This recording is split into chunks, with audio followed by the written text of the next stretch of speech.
The ship was screaming. Red warning lights flashed across the walls, turning the hallway into a tunnel of fear.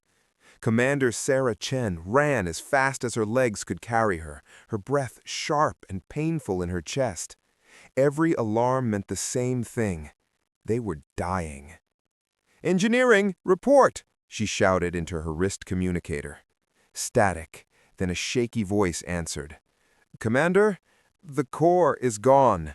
Radiation leak confirmed. Life support, maybe 6 hours, if we're lucky." 6 hours. Sarah slowed, gripping the wall for balance. The ship Wayfarer's Hope drifted silently through empty space, far from any human station.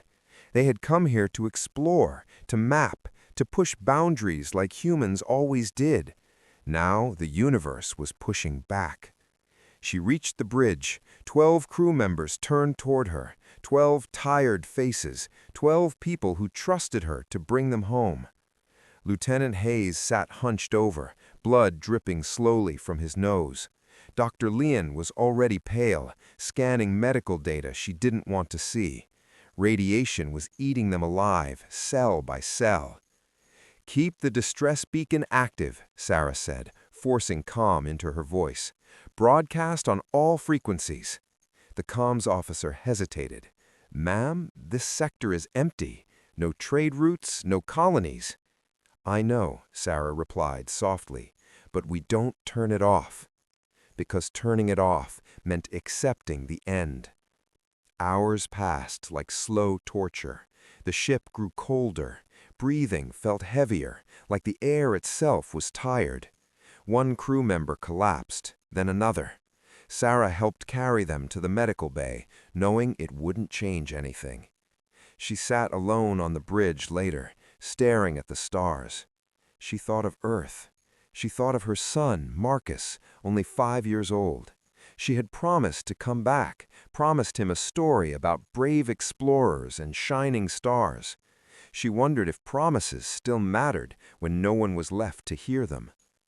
"Commander," the comms officer said suddenly, voice sharp with shock, "we're detecting a ship."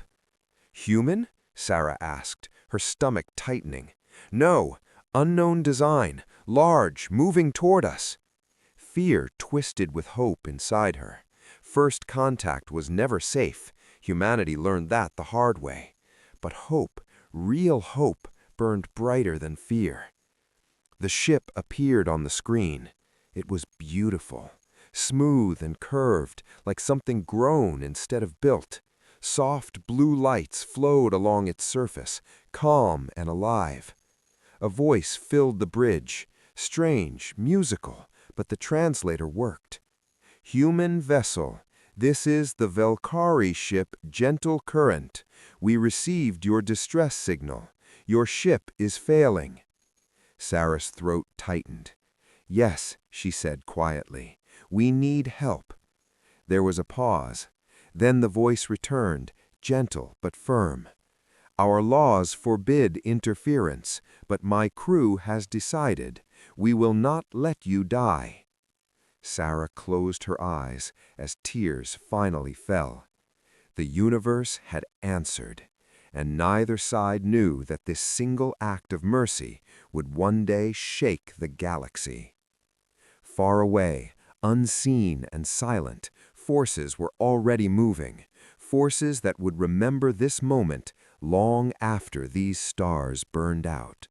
Docking was slow and careful. The alien ship moved like it was afraid of hurting them.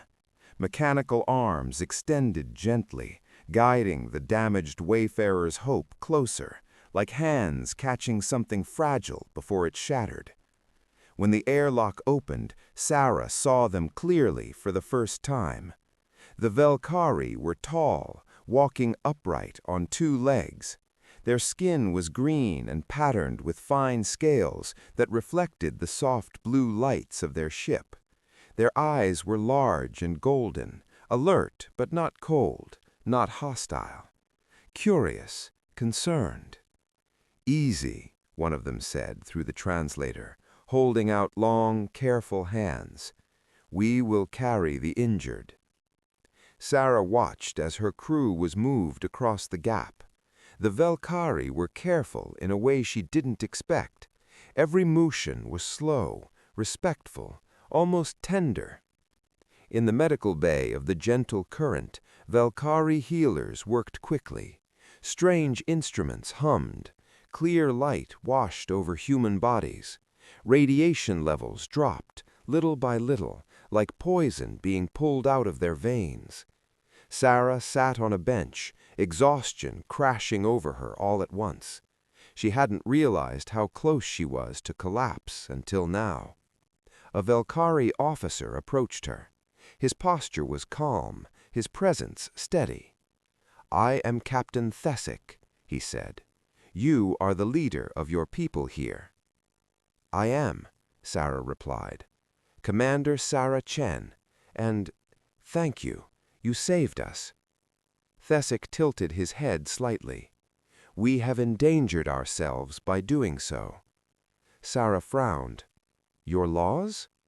"Yes," he said simply. "We are not meant to interfere with developing species."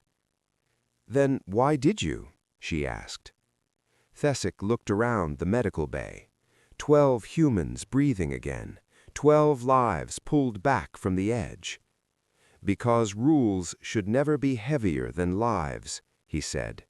"My crew agreed." Sarah felt something break open inside her chest. Not fear, not relief, respect. "You risk punishment for strangers," she said. "We will face it," Thesic replied, "but we will sleep without regret." Hours passed, then days. The Velcari medicine worked. Burns faded. Strength returned. Even the reactor on the Wayfarer's Hope was repaired enough to make a jump home. During those days, humans and Velcari talked, shared food, shared stories. Sarah learned that the Velcari were explorers too, rescuers more than warriors, a peaceful people who believed the universe was kinder than it often was. On the final day, before departure, Sarah stood with Thesic in the docking bay. "I don't know how to repay you," she said honestly. "You owe us nothing," he replied. "Go home." Sarah shook her head slowly. "No, you need to understand something about humans." She activated her recorder. "We remember," she said clearly. "We remember who helps us. We remember who saves us. And we never forget our debts." She handed him the device. "If your people ever need help, you call us. Any time, any reason." Thesic accepted it politely, though he clearly didn't understand the weight of those words. Humans remembered. They always did. Captain Thesic believed this was the end of the story, an act of kindness, finished and filed away. He had no idea it was only the beginning. Commander Sarah Chen went home. The Wayfarer's Hope arrived battered but alive, escorted part of the way by the Velcari ship before they separated at the edge of human space. Sarah stood on the bridge and watched the smooth, glowing vessel fade into the dark. She wondered if she would ever see them again. Earth welcomed her with noise, gravity, and tears. Marcus ran into her arms at the spaceport, small hands clutching her uniform like he was afraid she might disappear again. She held him tightly, breathing in his scent, feeling his heartbeat, reminding herself that this moment existed because someone far away had chosen mercy. At night, she told him the story, not about fear or dying ships, but about kindness, about a strange alien captain with gentle hands and brave choices. Marcus listened with wide eyes, like the universe had suddenly grown bigger and safer at the same time. "They helped you even though they didn't have to?" he asked. "Yes," Sarah said, "and that matters." She filed her report the next morning, not a standard one. She marked it permanent record, historical significance. She named Captain Thesic. She named the ship Gentle Current. She made sure every detail was clear. Then she added a personal note at the end. Humanity remembers its friends. The record was stored, copied, archived, and passed quietly into history. Years moved forward. Sarah aged. Marcus grew. The universe kept spinning. Captain Thesic returned to Velcari space and faced the consequences he had expected. He was stripped of rank, reassigned. His actions were labeled reckless compassion. He accepted it calmly. At night, alone in his quarters, he sometimes replayed the human woman's recording. Her voice carried warmth and conviction, even through time and translation. I do not fully understand humans, he would think, but I believe her. Decades passed. The Velcari thrived quietly, peaceful, unarmed beyond necessity. They believed the galaxy would leave them alone if they caused no harm. They were wrong. The attack came without warning. Massive ships tore out of hyperspace, black and sharp like weapons given form. The Kree Dominion did not send messages. They did not demand surrender. They destroyed. Stations burned. Colonies fell silent. Civilian ships exploded before they could flee. Captain Sela Thesic, now commanding a small patrol vessel, watched the sky over Velcari Prime turn red with fire. Evacuation orders received, her officer said, fear dulling his scales. All ships are to escort civilians out of the system. Sela swallowed hard. Evacuation meant defeat. It meant abandoning their home. Refugee ships filled the lanes, overloaded and terrified.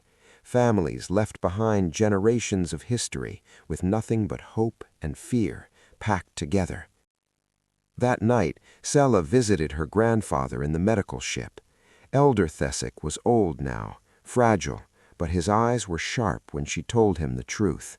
"We are losing," she said quietly. "No one is helping us." Thesic was silent for a long time. Then he asked, "Did you contact the humans?" Sela hesitated. "That was 40 years ago."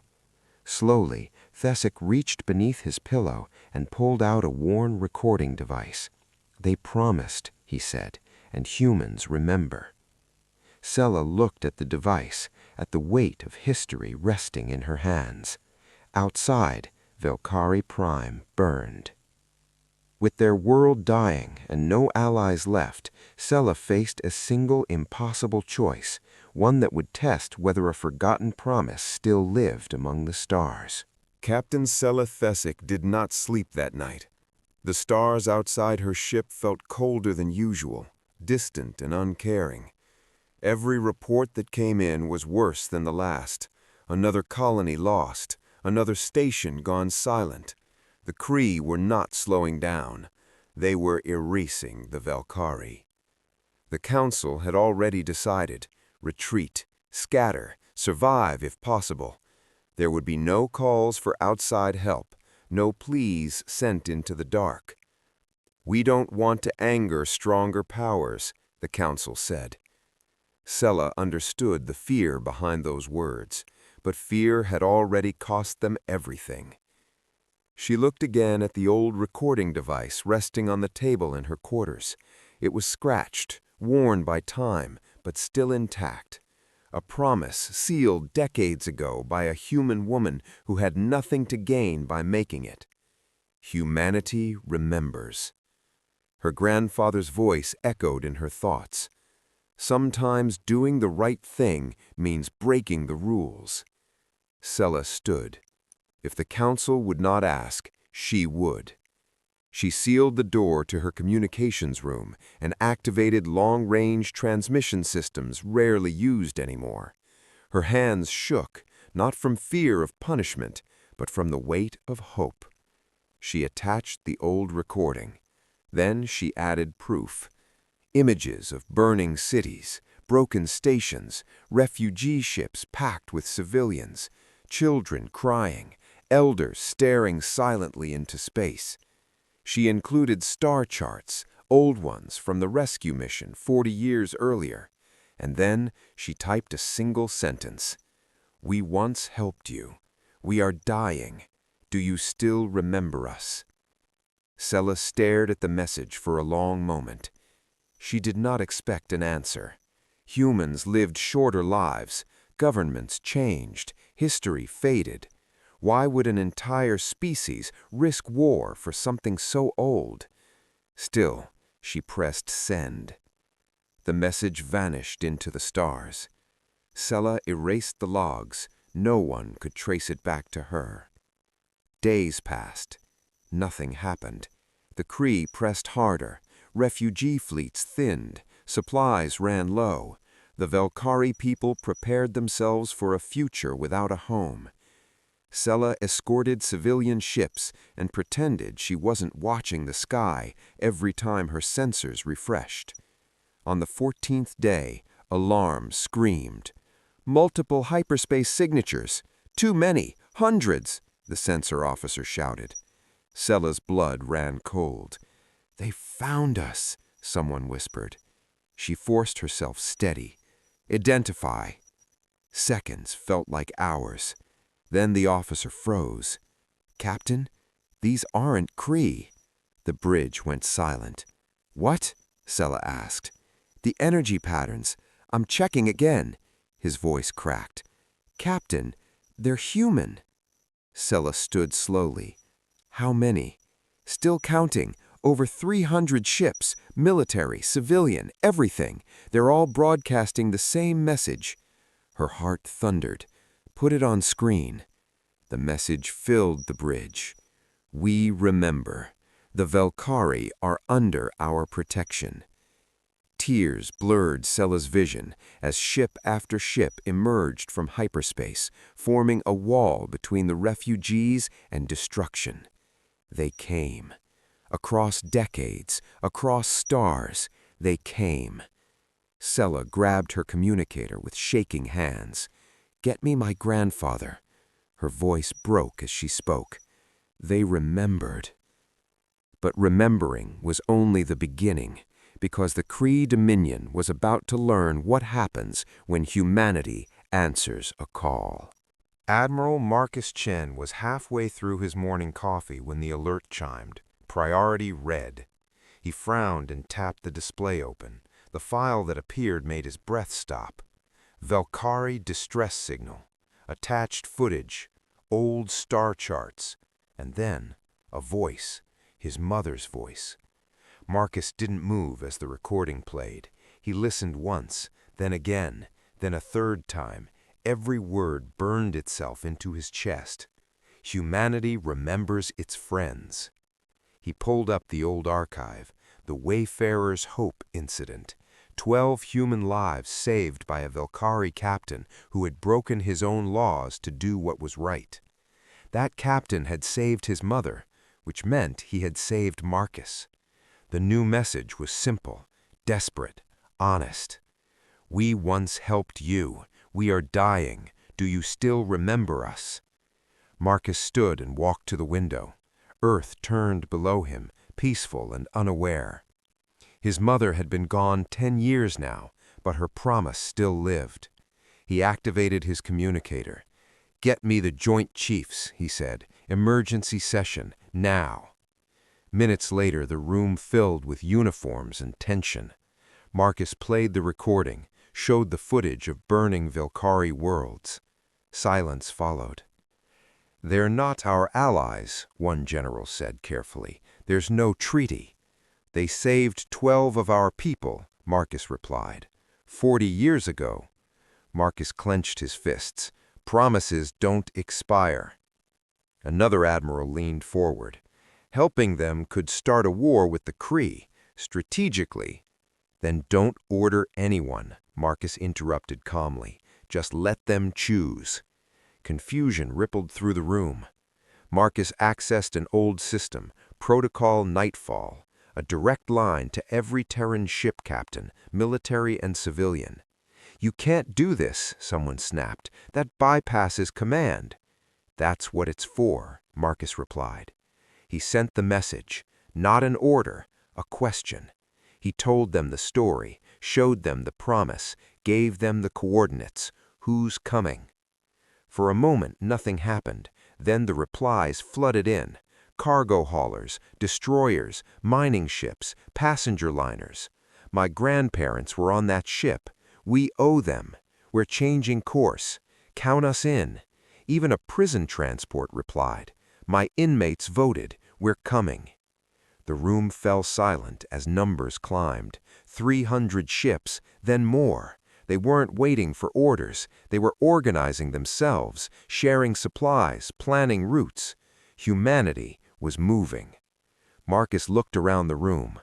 I didn't start this, he said quietly. I reminded them who we are. Hours later, he stood on his flagship bridge as ships reported ready.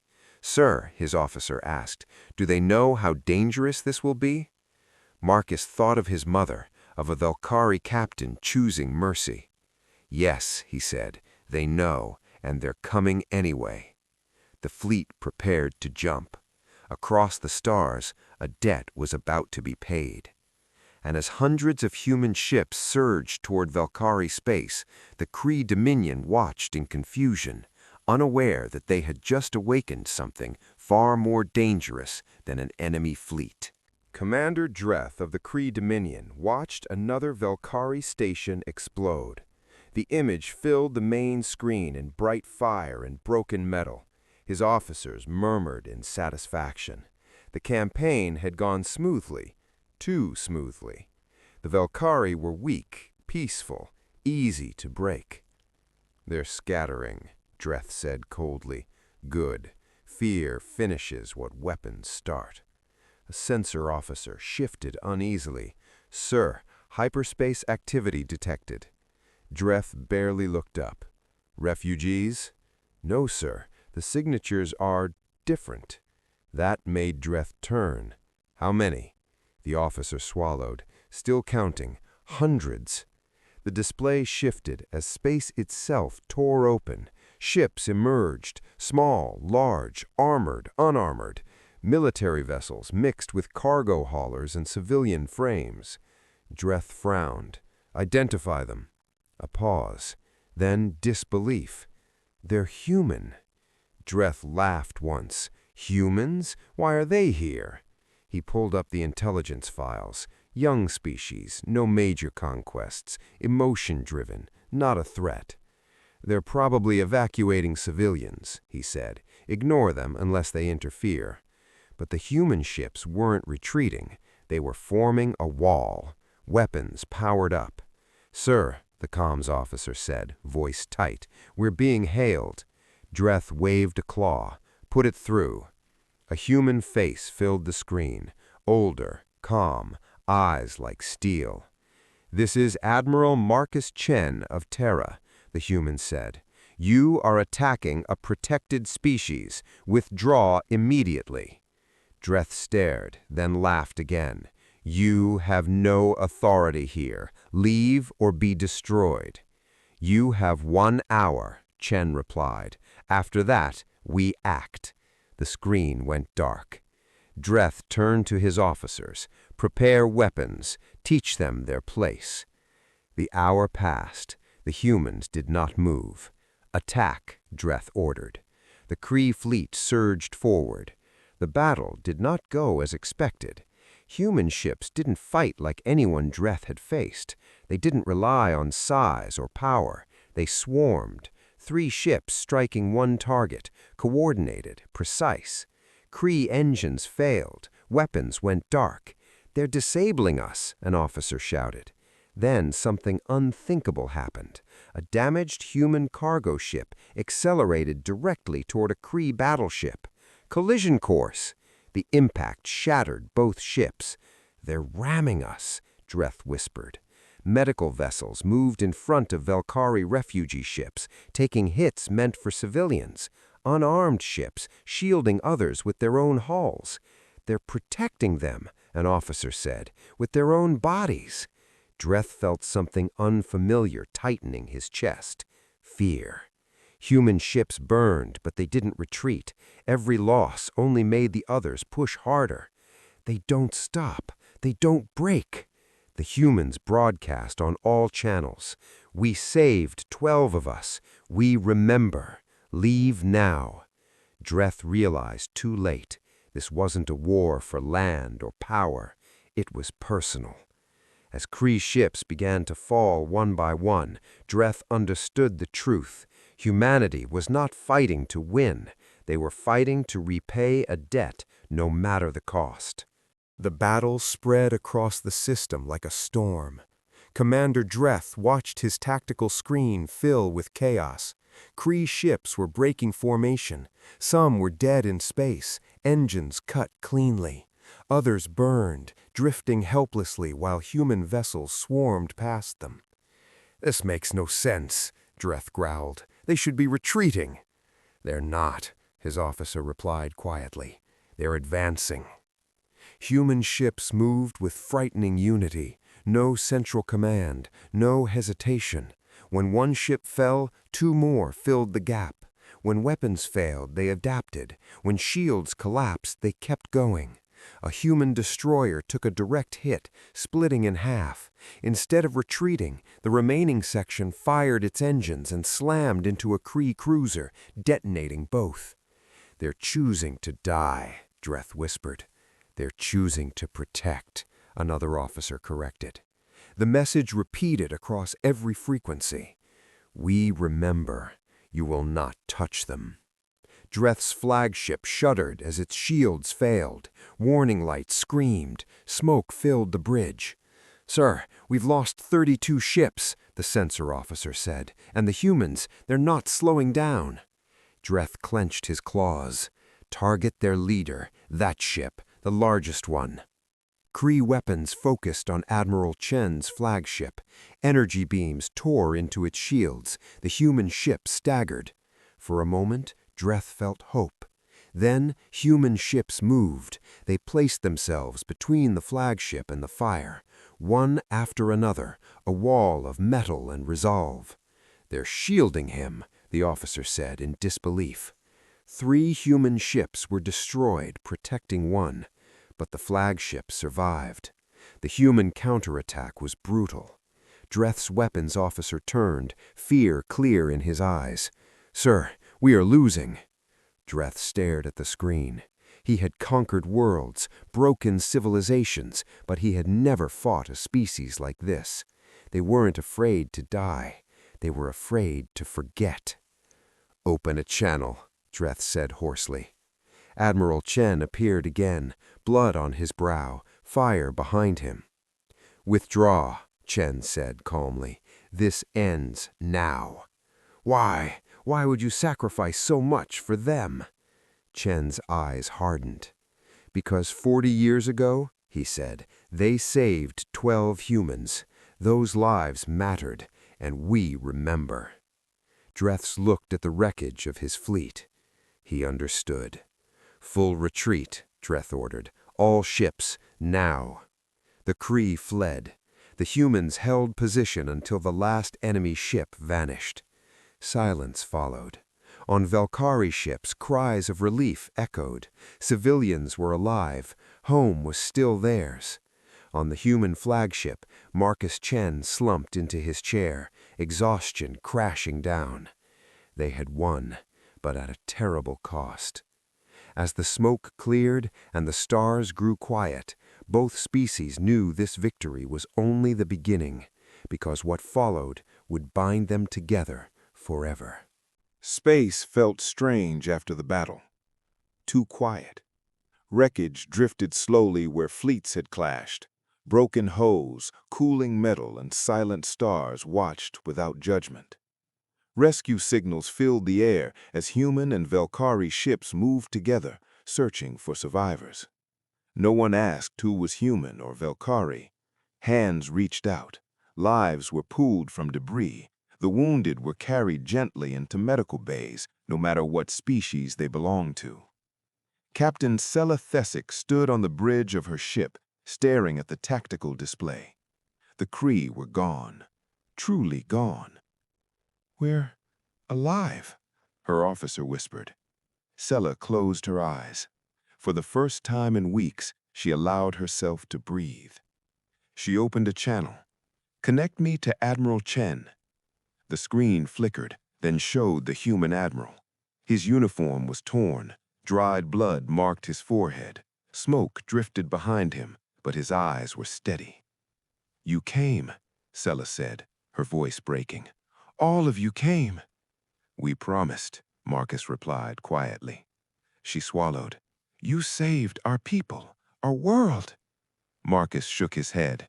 "Your grandfather saved us first. We just remembered." Sella felt tears slide down her face. Velcari did not cry the way humans did, but grief and gratitude felt the same in any language.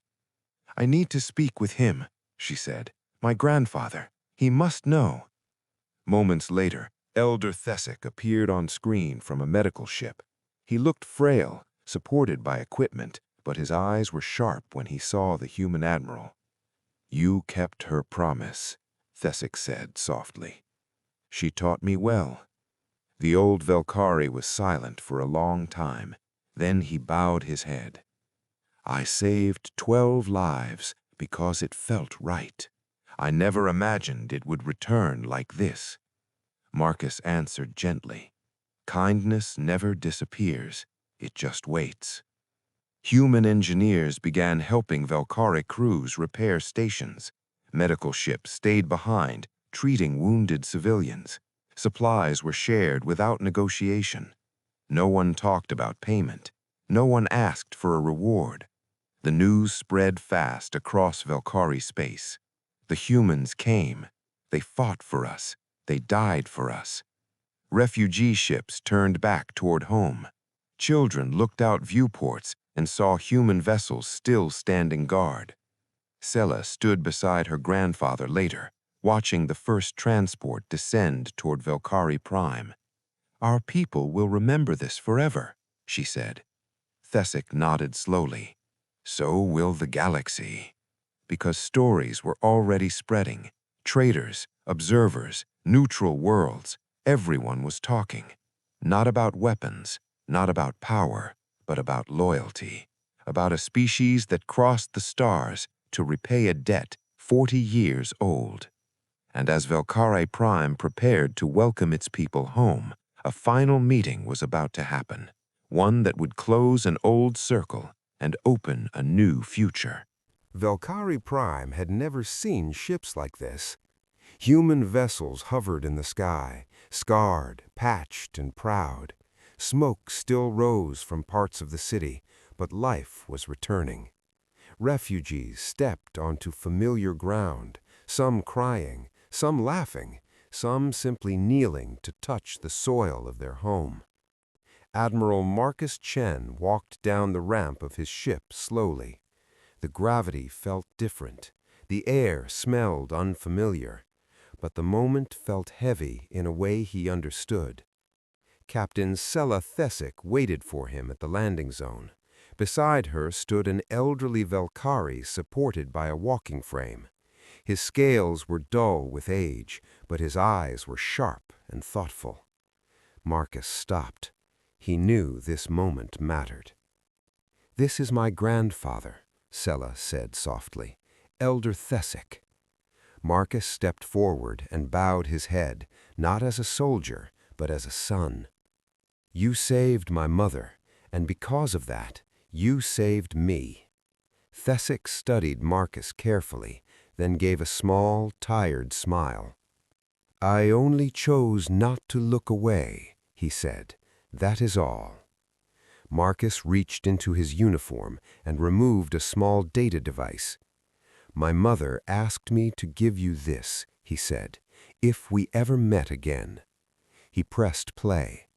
Sarah Chen's voice filled the air, older than before, softer, but still strong. "Captain Thesic, if you're hearing this, then my son found you. I don't know why or how, but I know one thing. Humanity keeps its promises. You gave me the chance to live, to raise my child, to love. That gift became generations. Thank you." Silence followed. Thesic's eyes shimmered.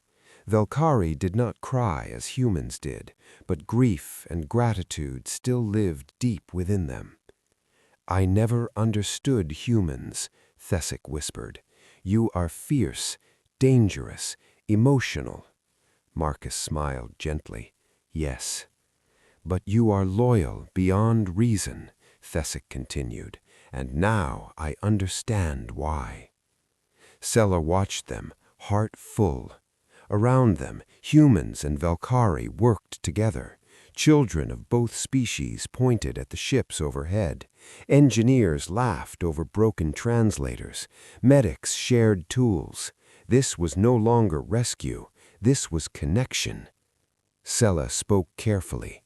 "Our council wishes to hold a ceremony, not for victory, for remembrance." Marcus nodded. "My people would be honored." The stars above Velcari Prime felt brighter that night, not because of fire, but because of something far rarer: trust.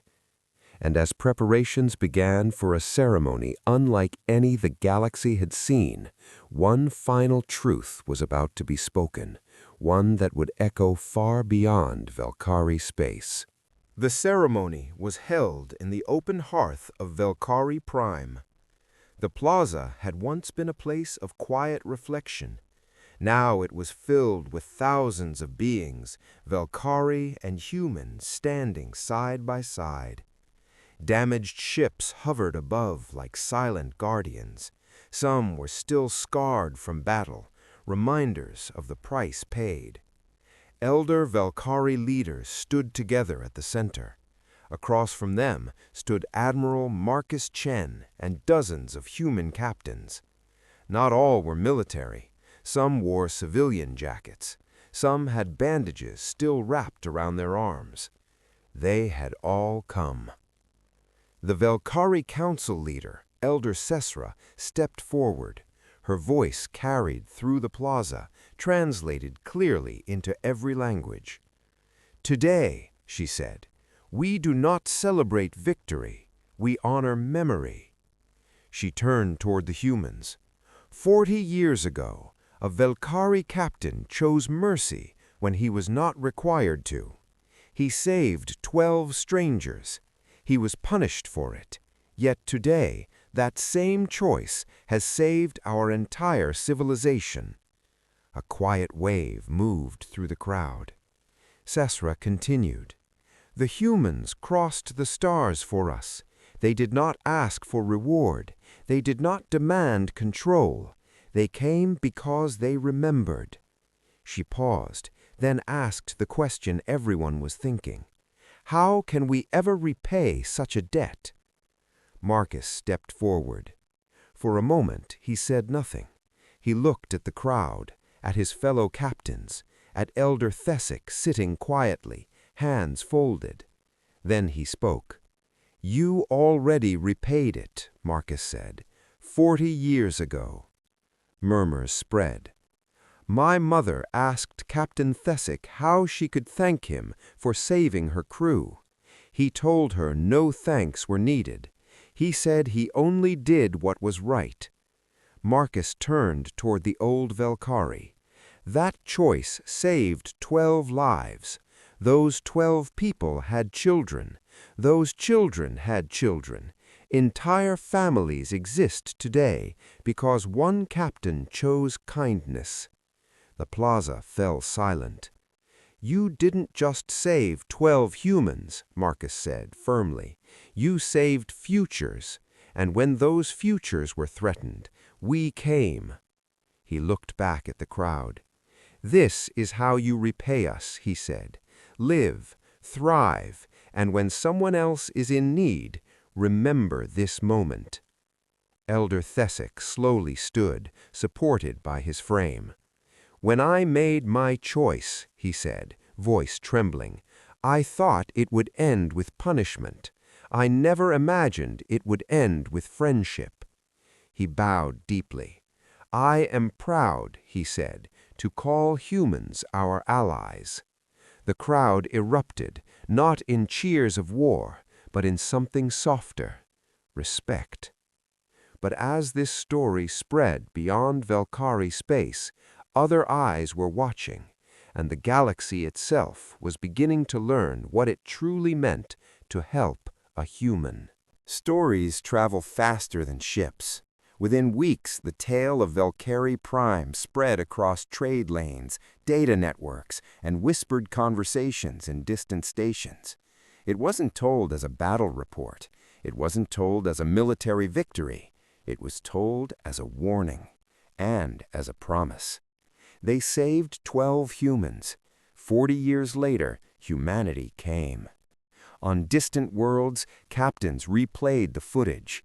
Human ships shielding civilians, medical vessels taking fire, cargo haulers ramming warships, civilians choosing to fight, not for land or profit, but for loyalty. Other species struggled to understand it. At a remote trading outpost near the edge of known space, a young alien mechanic watched the news feed while helping a damaged human ship repair its engines. His partner clicked nervously. "Why are you helping them?" the partner asked. "Humans bring trouble." The mechanic didn't stop working. "Because if you help a human," he said, "they remember." His partner glanced back at the screen, showing Velcari children waving at human pilots. "That's terrifying," the partner muttered. The mechanic smiled. "No, it's comforting." Back on Velcari Prime, humans began construction of a joint defense station in orbit. Velcari engineers worked beside them, learning new designs, sharing old knowledge. Trust was being built piece by piece. Captain Sella Thesic watched it all from a balcony beside her grandfather. "The Kree won't return," she said quietly. "No," Thesic agreed. "They've learned." "What lesson?" Sella asked. Thesic looked at the stars. "That kindness is not weakness," he said, "and loyalty is the most dangerous force in the universe." Marcus Chen stood nearby, listening. "My mother used to say something similar," he said. "She said promises are stronger than weapons." Sella turned to him. "You lost many ships." "Yes," Marcus replied, "and we would do it again." Silence settled between them, not heavy, but understanding, because the truth was simple. Humanity had drawn a line, not in space, but in memory, and everyone in the galaxy was taking note. Yet one final moment remained, quiet, personal, and powerful, the moment when the circle would truly close. The night sky over Velcari Prime was calm again. Stars shone softly, no longer hidden by fire or fear. The Joint Defense Station glowed in orbit, unfinished but strong, a symbol of something new being built together. Admiral Marcus Chen stood quietly beside Elder Thesic on a high balcony overlooking the city. Below them, humans and Velcari moved through the streets, talking, laughing, rebuilding. Children of both species chased each other between broken stones that would soon be repaired. For the first time in a long while, the future felt real. "I often wondered," Thesic said slowly, his voice thin with age, "whether my choice truly mattered. One ship, one crew, one moment." Marcus shook his head gently. "It mattered more than you'll ever know." He looked out at the city. "Because that moment became a story," Marcus continued, "and that story became a lesson, not just for us, but for the galaxy." Thesic nodded. "I see that now." They stood in silence for a while. Then Thesic spoke again. "Your species frightens many others." Marcus smiled faintly. "That's fair." "You are fast to anger, dangerous when pushed," Thesic said. "But now they also see something else." "What's that?" Marcus asked. "That you do not forget," Thesic replied.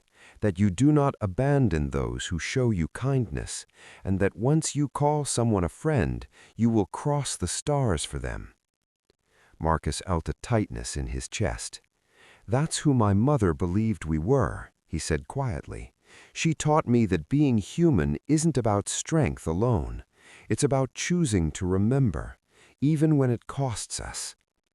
Below them, a group of Velcari elders and human engineers shared a meal, exchanging clumsy jokes through translators that barely kept up.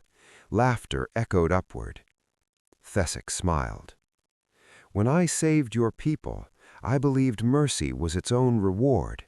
I did not expect the universe to answer back. Marcus turns to him. The universe didn't. We did. Far away, across countless systems, the story continued to spread. Ships adjusted their behavior. Captains hesitated before ignoring distress calls. Leaders reconsidered old assumptions. Because now everyone knew the truth. Helping a human did not end when the moment passed. It followed generations. It followed bloodlines. It followed memory. On Earth, the story of the Velcari was added to history records, not as a war, but as a reminder. Children learned it in classrooms. Cadets heard it in training halls. 12 lives were saved. An entire civilization answered. And on quiet nights, when stars burned softly above peaceful worlds, a simple understanding settled into the galaxy. Kindness was not forgotten, promises were not empty, and if you ever helped a human, even once, even long ago, humanity would remember. May this message strengthen your faith and renew your hope. Thank you for staying until the end. If this touched your heart, like, share, and subscribe to Astro Realms for more uplifting content. May God's blessings overflow in your life. See you soon.